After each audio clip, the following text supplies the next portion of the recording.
Hey y'all, so I got a question pinned to me. Y'all know I do the hoodoo truths, um, or the hoodoo roots, what we used to do back in the day. And someone looked at one of my videos and they asked a question on something that was in the video. So we're gonna go ahead and get this answered, or at least try to. I'm gonna place it right here, y'all. So this person said, "Thank you. I do not remember any of these traditions, but I'm sure my grandmother did something similar for us when we got sick.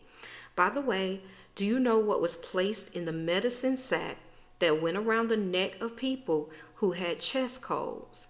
It was made out of a handkerchief and it smelled like onions and menthol." That was a good question. So I was like, ooh, intriguing. I made some phone calls and I got an answer.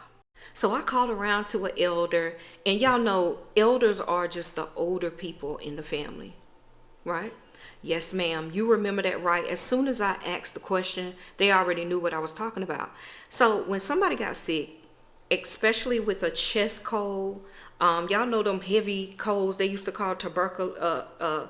You got bronchitis. That's what my mom used to say all the time. She used to bronchitis for everything. They made what we call a medicine sack, or some people call it a poultice bag.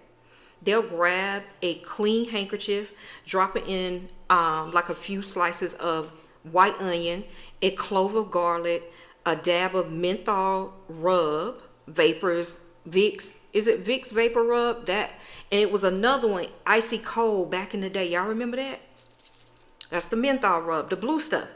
And sometimes even a touch of turpentine or pine oil. Then they will tie it up in the handkerchief and lay it across the person's chest or the neck area for the sickness. And depending on who was doing the work, they power it up a little more too.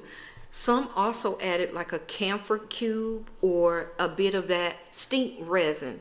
It has a funny name. It starts with an A and it ends with an A, but I can't she couldn't remember the name. So that bag, it is a resin and it becomes what they said was called a stink bag. They also would add like a pinch of salt to pull the sickness out, or even pine needles. Pine needles is prevalent where I'm from. We used to have pine tea. Pine needles is good. Or even eucalyptus leaves to open up the lungs.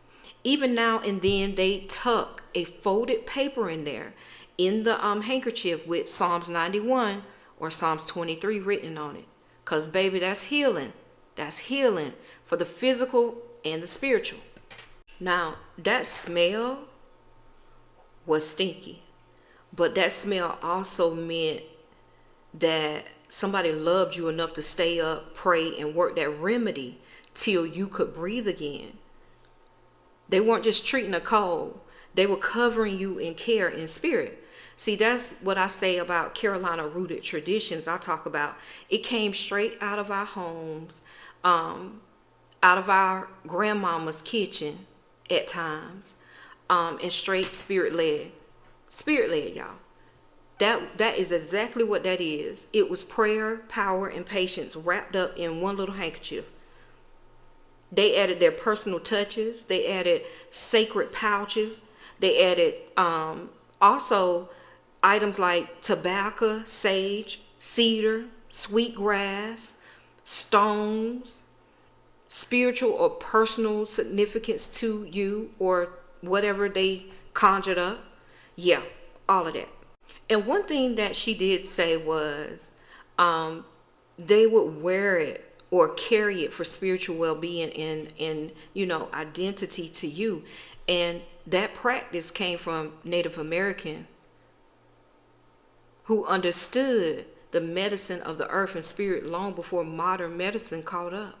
So I think, and if we wanted to go down that trail, that was a part of the Native Americans that was taught to us, and we just brought it on to how we work it. We added our own twist to it. You know what I'm saying? So yeah, that is what you are talking about. Absolutely. So I gave you some things you can make up your own. Y'all keep this in your pocket because y'all know it's getting cold. And we to keep that cold in You got that cold in your chest? This one here is an elder's tale. Write it down, keep this, follow me, subscribe for more. Bye, y'all.